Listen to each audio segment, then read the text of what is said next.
everyone in the room stated to cry happily I had saved them. Draco, Lucian, Sirius Bond Vampire all came to hug me. The nurse started to give them medicine. Come on, Ebony. She was wearing a gothic black leather dress with a corset top and real vampire blood on it and black platinum boots. I have to tell you the tradition. I looked at Lucian, Sirius, Draco and Vampire. They nodded. I smelled happily and went into a dark room. I had changed. Professor Sinistra took out some black cards. She started to look into a black crucible ball. Tara, I see dark times are near. She peered into the A-balls. You see, you must go back in time.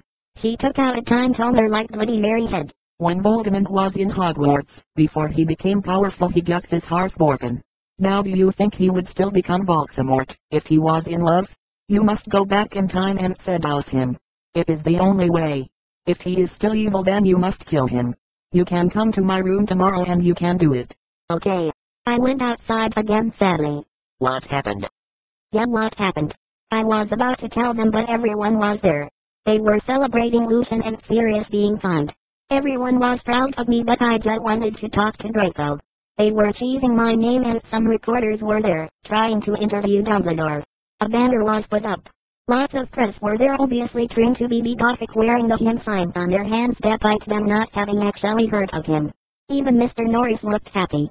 A black and red cake had been brought out. Crab and Boyk set up some fireworks in the shape of skulls from Wesley's Wizard Wisconsin's. I put on my invisibility cloak with Vampire and Draco and we sneaked outside together. We went into a black room. The walls were black with portraits of Gothic bands like MCRGC and Marilyn Mason all over them. A big black coffin was in the middle. Red velvet lined the black box. There were 3 chairs made of bones with real skulls in Democrat. I was wearing a black corset bar with purple stuff on it, fishnet settings and a black leather thong underneath. I sat down one of the chairs dispersedly. So did Draco and Vampire. Are you okay? Vampire was putting his alabaster hand on mine. He was wearing black nail polish. I was wearing black nail polish with red crosses on it. Yeah, I guess.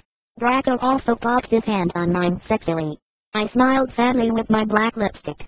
The problem is, I have to seduce Voldemort. He'll have to go back in time. Draco started to cry sadly. Vampire hugged him. It's okay, Ebony.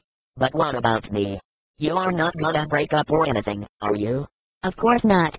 Really? Sure. We Frenched sexily. Vampire looked at us longingly. Then, I took off Draco's MCR shirt and seductively took off his pants. He was hung like a Stallone. He had replaced the vampire tattoo that said enemy on it. Black roses were around it.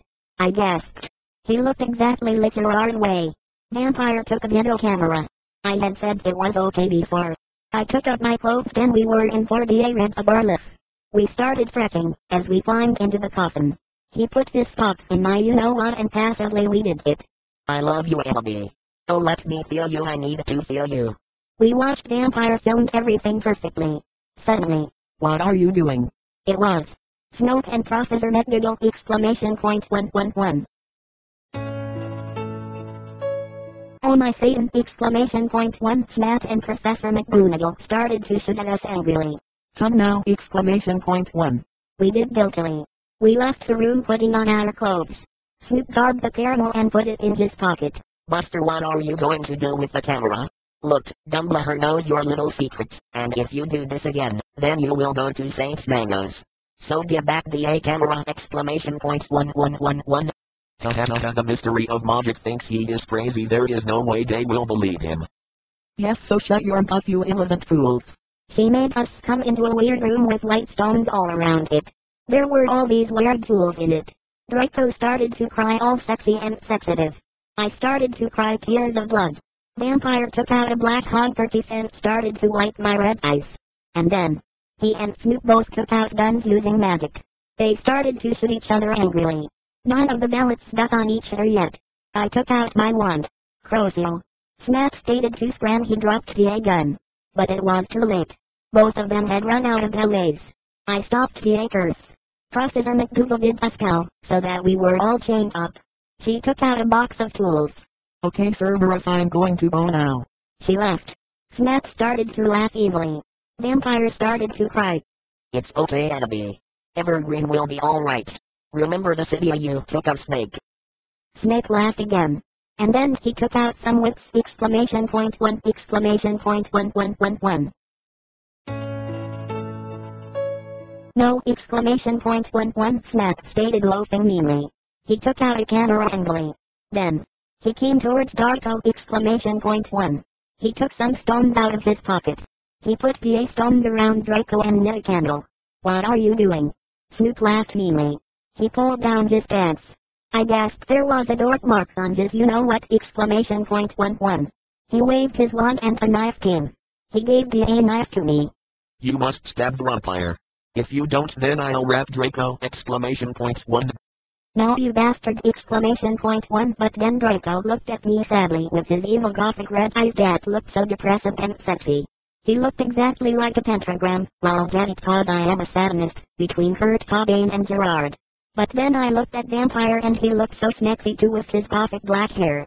I thought of the time when we screwed and the time I did it with Draco and Dumbledore came and the time where Draco almost committed suicide and Vampire was so sportive. Snipe laughed angrily. He started to pray to Voldemort. He started to do an incapacitation dancing around the stokes whipping Draco and Vampire. Suddenly an idea I had. I closed my eyes and using my vampire powers I sent a telepathetic massage to Draco and Vampire so they would destruct Snape. Dumbledore will get you.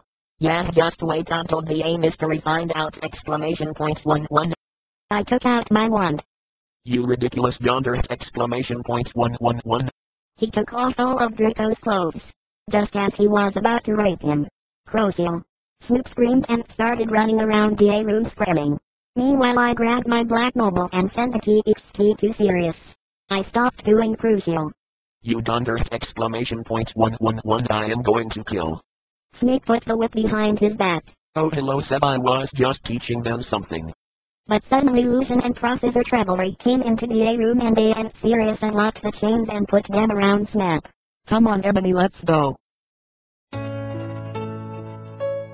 I always knew you were on Voldemort's side, you son of a bitch, you Ferox! Exclamation point one. No I'm not, I was teaching them something! Exclamation point one. I took some black Voldemort's out of my pocket and gave it to Cerberus. He made Snap burned it. He did angrily. Then Lucius took out a tape recorder and started playing it, while he did curses on Snap. Then Professor Sinistra and Lucian made us get out with them, while Snape told his secrets. Lucian took Vampire and Draco to the nurse after thanking me a million times. Professor Trevelry took me to a dark room. Now I was going to go back in time to seduce Voldemort. Moving posters of MCR and Ravenna were all over. Hermione, Darkness and Willow came too. Bloody Mary gave me a black bag from Tom Red's store. What's in the bag? You will see. I opened the bag. And it was a sexy tight low smut black leather gothic dress. It had red corset stuff and there was a silled up the leg. I put it on. My friends helped me put on black fishnets and black pointy boots Willow had chosen. Willow and Darkness helped me put on black eyeliner and blood red lipstick. You look pretty, bitch. Thanks. Okay, now you're going to go back in time. You will have to do it in a few sessions. She gave me a black gun. I put it in a strap on my fishnets like Enrida's Evil. Then she gave me a black time tuner. After an hour use the time tuner to go back here. Then she and Bloody Mary put a pensive in front of me. Everyone went in front of it. Good luck! Exclamation point one. Then I jumped sexually into the pensive. Suddenly I was in front of Ted School. In front of me was one of the sexiest cock boys I had ever seen. He was wearing long black hair, kinda like Mickey way only black. He had green eyes like Billy Joe Armstrong and pale white skin. He was wearing a black ripped up suit with Vans. It was Tom Bombadil! Exclamation point one.